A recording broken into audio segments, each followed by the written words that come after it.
Hello students, welcome to our channel Bangla defence academy. আমি ঐশ্বর্য বিশ্বাস। আজ আমরা আলোচনা করব ভারতীয় অর্থনীতি থেকে। তো ভারতীয় অর্থনীতির আজ কিন্তু আমাদের পঞ্চম ক্লাস ডাব্লিউবিপি পুলিশের জন্য, ঠিক আছে? তো এই ক্লাসে আমরা কিন্তু 25টি খুব গুরুত্বপূর্ণ যে প্রশ্ন সেগুলো সম্পর্কে আলোচনা করব। আজকের প্রশ্নটা মেইনলি কোনো তোমরা এর সঙ্গে কিন্তু এক্সট্রা পয়েন্ট পাবে না, বলতে পারো পুরোপুরি প্র্যাকটিস ক্লাস।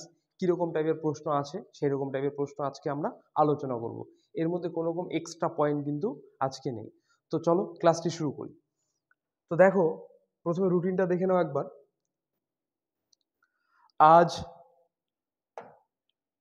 বৃহস্পতিবার, তো বৃহস্পতিবার সকাল 9টা মানেই অর্থনীতির ক্লাস, তাই তো?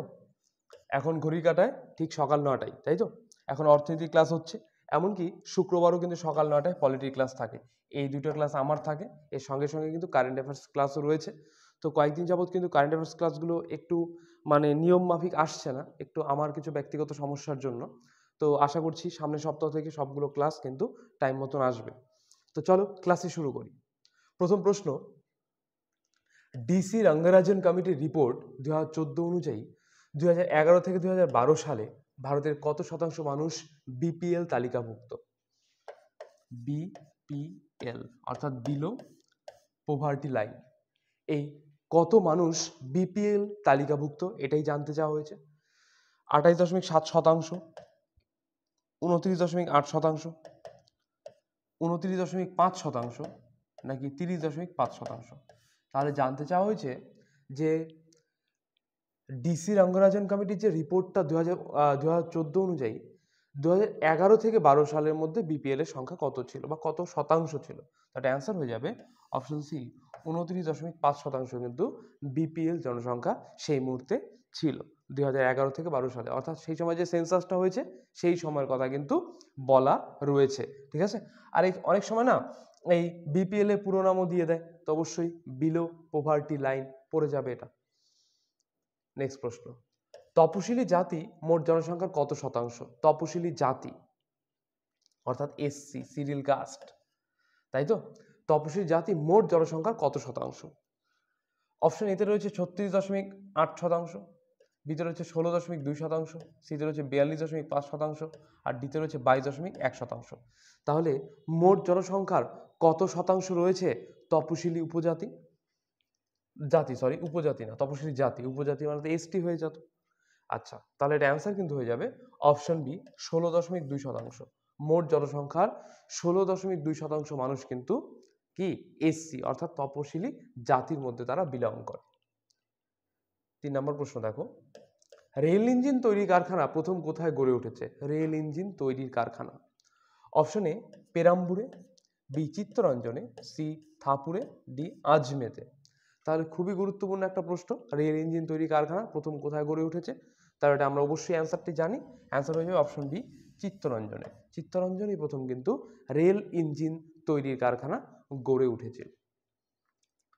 বর্গাদার প্রথা প্রথম চালু হয় কোন রাজ্যে? বর্গাদার। Option A Paschimbanga, B Tripura, C Bihar, D Jharkhand. তাহলে এই বর্গাদার প্রথাটা নিয়ে অলরেডি একটা ভিডিও দেওয়া রয়েছে, ভূমি রাজস্ব ব্যবস্থা, তোমরা কি অবশ্যই ভিডিওটি দেখে নেবে।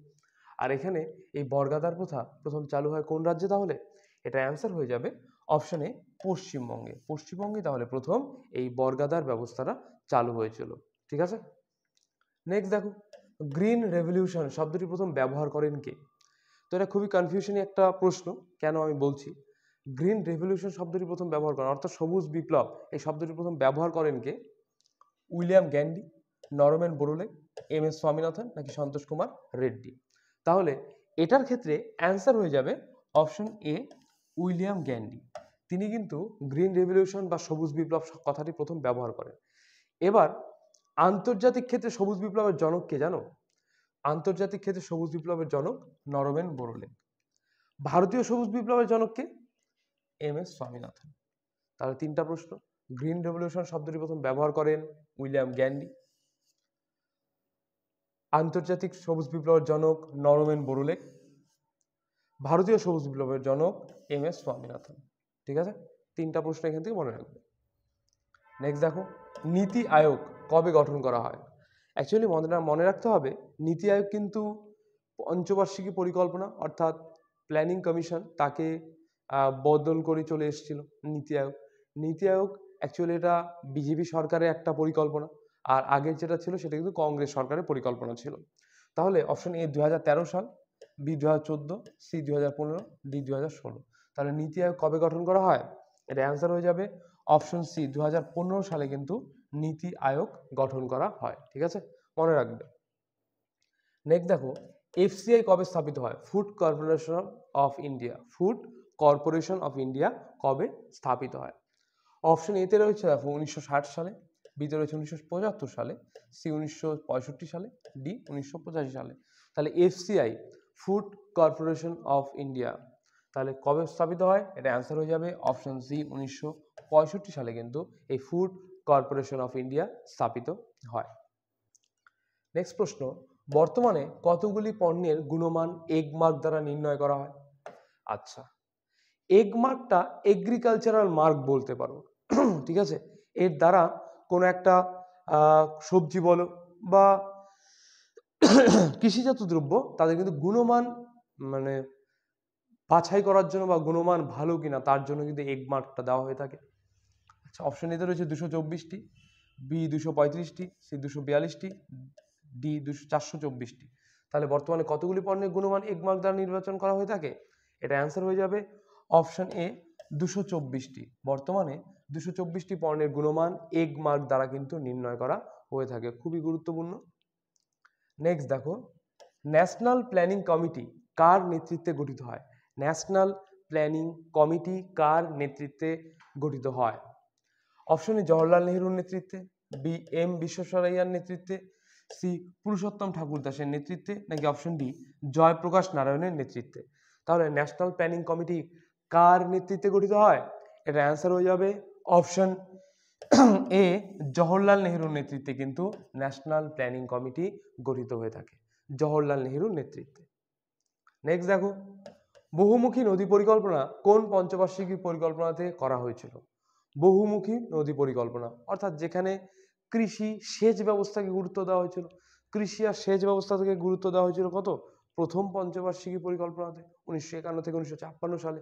সেই সময়টাই তো ভারতীয় অর্থনীতি পুরোপুরি এগিয়ে যাচ্ছিল, যে কৃষি আর সেচ ব্যবস্থার উন্নতি করা হয়েছিল। এক কথায় কৃষিকে বেশি গুরুত্ব দেওয়া হয়েছিল। অপশনে প্রথম পঞ্চবার্ষিকী পরিকল্পনা, বি দ্বিতীয় পঞ্চবার্ষিকী পরিকল্পনা, সি তৃতীয় পঞ্চবার্ষিকী পরিকল্পনা, আর ডি চতুর্থ পঞ্চবার্ষিকী পরিকল্পনা। তাহলে এটার ক্ষেত্রে উত্তর কিন্তু হয়ে যাবে অপশন এ, প্রথম পঞ্চবার্ষিকী পরিকল্পনাতে কিন্তু বহুমুখী নদী পরিকল্পনাকে পঞ্চবার্ষিকী পরিকল্পনাতে করা হয়েছিল। ঠিক আছে, নেক্সট দেখো, গরিবি হটাও স্লোগানটি প্রথম তোলেন কে? অর্থাৎ কোন ব্যক্তি প্রথম এই গরিবি হটাও এই স্লোগানটি তুলেছিলেন?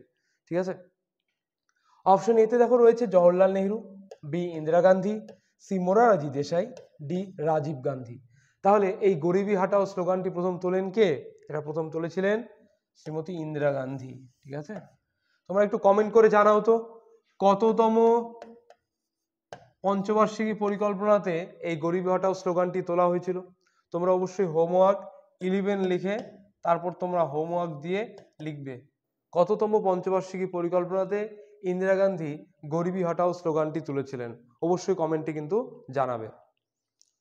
নেক্সট দেখো, চতুর্থ পঞ্চবার্ষিকী পরিকল্পনার সময় মুদ্রাস্ফীতি দাঁড়ায় কত শতাংশ? মুদ্রাস্ফীতি কত শতাংশ দাঁড়ায়?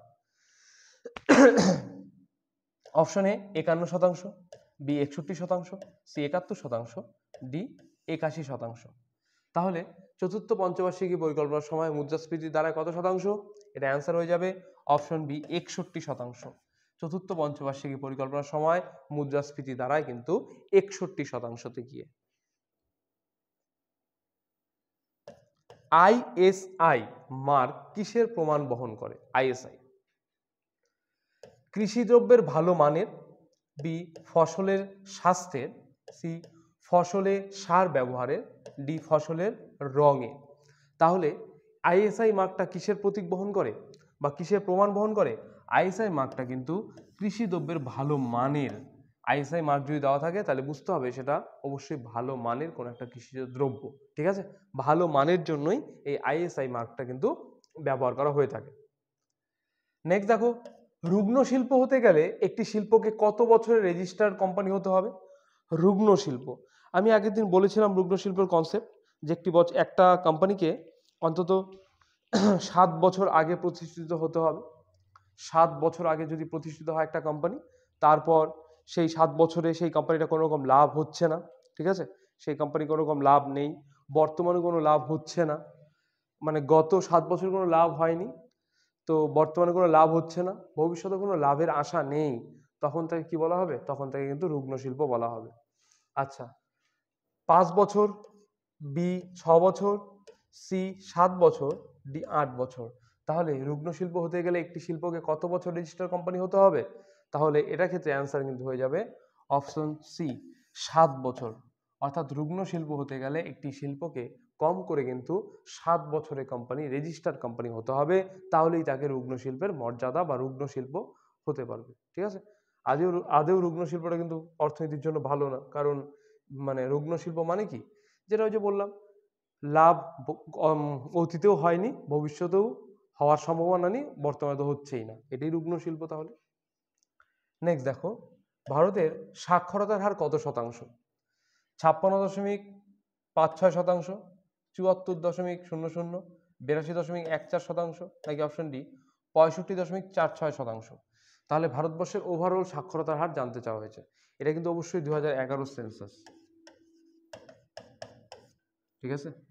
ভারতবর্ষের সাক্ষরতার হার তাহলে কত? ভারতবর্ষের সাক্ষরতার হার কিন্তু বর্তমানে রয়েছে 74%, ঠিক আছে। 74% কিন্তু সাক্ষর মানুষ বর্তমানে ভারতে রয়েছেন, 2011 সেন্সাস অনুযায়ী, ঠিক আছে।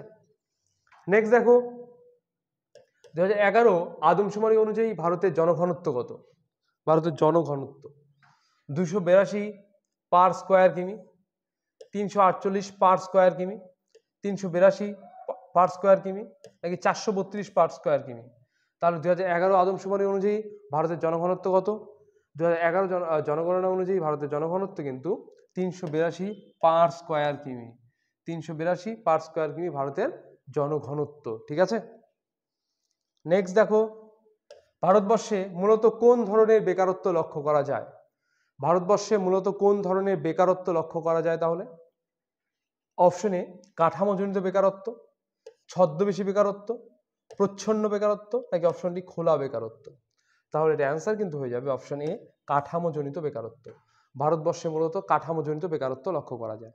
এবার দরিদ্রতা বেকারত্ব সম্পর্কে আগেও ইকোনমিক্সের প্লে লিস্টে যাবে তোমরা, সেখানে দেখবে দরিদ্রতা বেকারত্ব সম্পর্কে ভিডিও বানানো রয়েছে, সেখান থেকে তোমরা যদি দেখে নাও দরিদ্রতা আর বেকারত্ব, তাহলে কিন্তু তোমাদের এই সব প্রশ্নগুলো আর কোনো রকম সমস্যা হবে না। তাও আমি একবার বলে দিচ্ছি কাঠামোজনিত বেকারত্বটা কি। ধরে নাও একটা কোম্পানিতে ভ্যাকেন্সি আছে 50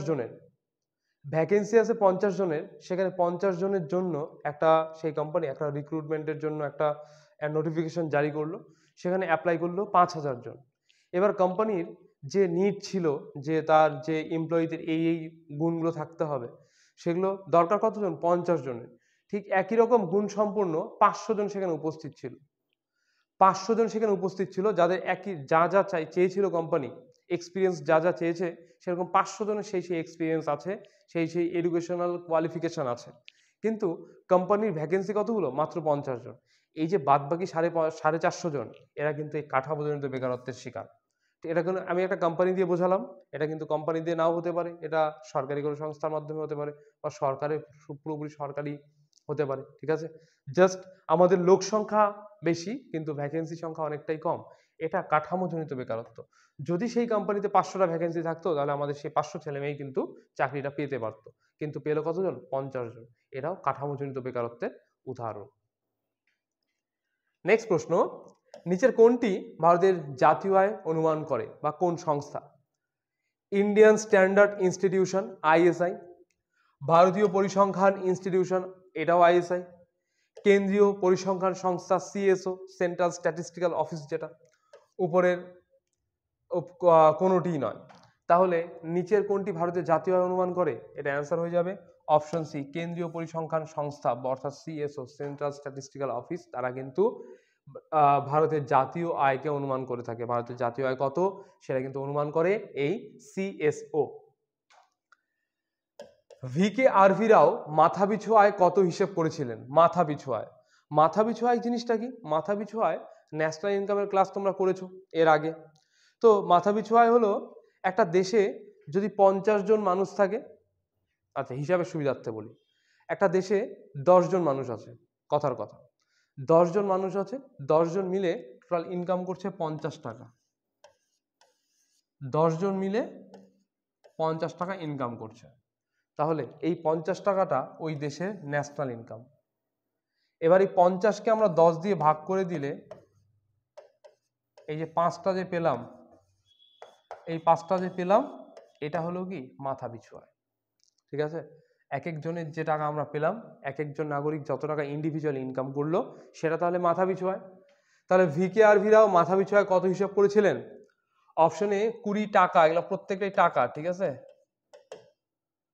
49 টাকা, 44.30 টাকা, অপশন ডি 76 টাকা। তাহলে ভিকে আরভিরাও মাথাপিছু আয় কত হিসাব করেছিলেন? এটা অ্যান্সার হয়ে যাবে অপশন ডি 76, অর্থাৎ 76 টাকা কিন্তু ভিকে আরভিরাও মাথাপিছু আয় হিসাব করেছিলেন। ঠিক আছে, নেক্সট প্রশ্ন, নিম্নলিখিত কোন অর্থনীতিতে বাণিজ্যিক কোনো বাধা থাকবে না? কোন অর্থনীতিতে বাণিজ্যিক কোনো বাধা থাকবে না? আবদ্ধ বাজার অর্থনীতিতে, সামাজিক অর্থনীতিতে, আদেশমূলক অর্থনীতিতে, নাকি অপশন ডি খোলা বাজার অর্থনীতিতে? বাণিজ্যিক কোনো বাধা থাকবে না, যেখানে ইচ্ছা সেখানে বাণিজ্য করা যেতে পারে, এটা কোন অর্থনীতিতে? তাহলে এটা অ্যান্সার কিন্তু হয়ে যাবে অপশন ডি খোলা বাজার অর্থনীতিতে। খোলা বাজার অর্থনীতিতে কিন্তু কোনো রকম বাণিজ্যিক বাধা থাকবে না, এটা যেমন বাণিজ্যটা যেখানে ইচ্ছা সেখানে এক্সটেন্ড করা যেতে পারে, এর মধ্যে কোনো রকম সমস্যাই নেই। ঠিক আছে, এটা হবে কি ইম্পোর্ট এক্সপোর্টটা অনেক অনেক বেশি হয় এই খোলা বাজার অর্থনীতির মাধ্যমে। নেক্সট দেখো, মিশ্র অর্থনীতির জনককে?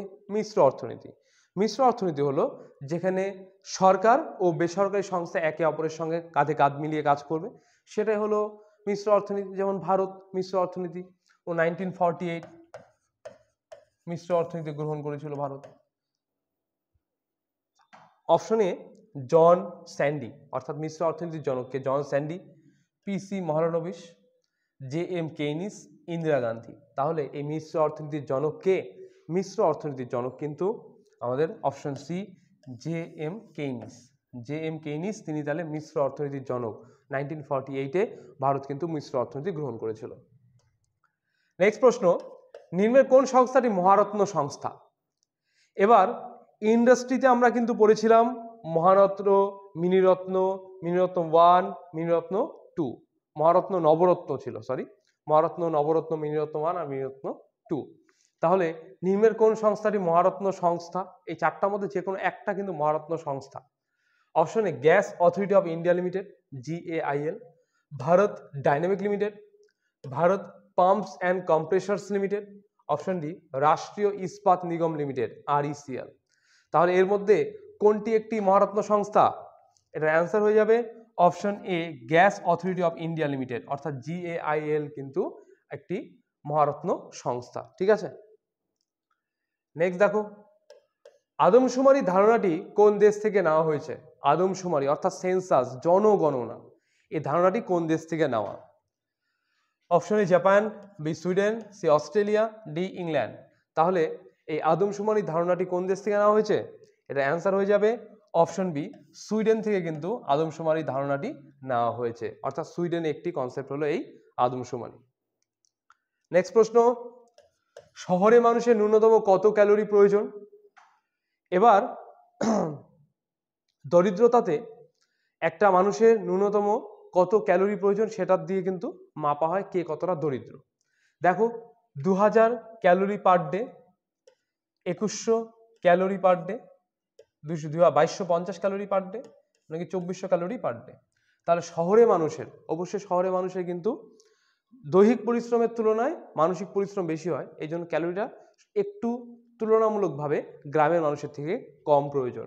তাহলে অ্যান্সার হয়ে যাবে option B 2100 calorie per day. এবার তোমরা কমেন্ট করে জানাও তো গ্রামের মানুষের ন্যূনতম কত ক্যালোরি খাদ্যের প্রয়োজন বা শক্তির প্রয়োজন, এটা কমেন্ট করে জানাও। 24 নাম্বার লিখবে, হোমওয়ার্ক লিখবে আর অ্যান্সারটা তোমাদের জানাবে। ঠিক আছে, নেক্সট প্রশ্ন, আর আজকের এটাই লাস্ট প্রশ্ন। চতুরাত্মক বিভাগের কর্মীদের কি রঙের শ্রমিক বলা হয়? চতুরাত্মক বিভাগের সঙ্গে যারা যুক্ত তাদের কি রঙের শ্রমিক বলা হয়? নীল রঙের শ্রমিক, গোলাপি রঙের শ্রমিক, সোনালী রঙের শ্রমিক, নাকি অপশনটি সাদা রঙের শ্রমিক? যারা চতুরাত্মক বিভাগের সঙ্গে যুক্ত তারা কিন্তু অ্যাকচুয়ালি কি তারা নলেজ বেস সেক্টরের মধ্যে পড়ে, তাই তো? তারা কি রঙের সঙ্গে যুক্ত? এটা অ্যান্সার হয়ে যাবে অপশন ডি, সাদা রঙের শ্রমিক। তাদেরকে বলা হয় কি সাদা রঙের শ্রমিক, যারা চতুরাত্মক বিভাগের কর্মীদেরকে চতুরাত্মক বিভাগের কর্মীদের সঙ্গে যুক্ত বা রিলেটেড কালার কিন্তু কি সাদা রং। এবার তোমরা কমেন্টে জানাবে পঞ্চম বিভাগের কর্মীরা কোন রঙের সঙ্গে যুক্ত? ঠিক আছে, এটাও হোমওয়ার্ক, এটাও 25 নম্বর দিয়ে হোমওয়ার্ক লিখবে। ঠিক আছে, 3টা প্রশ্ন হোমওয়ার্ক দেওয়া থাকলো, 11, 24 আর 25। অবশ্যই পুরো ভিডিওটা তোমরা দেখেছো যারা, তাদের অবশ্যই ভিডিওটি কাজে লাগবে। আর তোমাদের বন্ধুবান্ধব যারা WEP কনস্টেবল কিংবা SI এর প্রিপারেশন নিচ্ছে তাদের কাছে প্রশ্নগুলি পৌঁছে দেবে। খুবই গুরুত্বপূর্ণ কিছু প্রশ্ন যেগুলো প্রিভিয়াস ইয়ার ঘেটে তৈরি করা। ঠিক আছে, আর তোমাকেও ভিডিওর শেষ পর্যন্ত দেখার জন্য অসংখ্য ধন্যবাদ। দেখা হচ্ছে আগামী নতুন কোনো ভিডিওতে।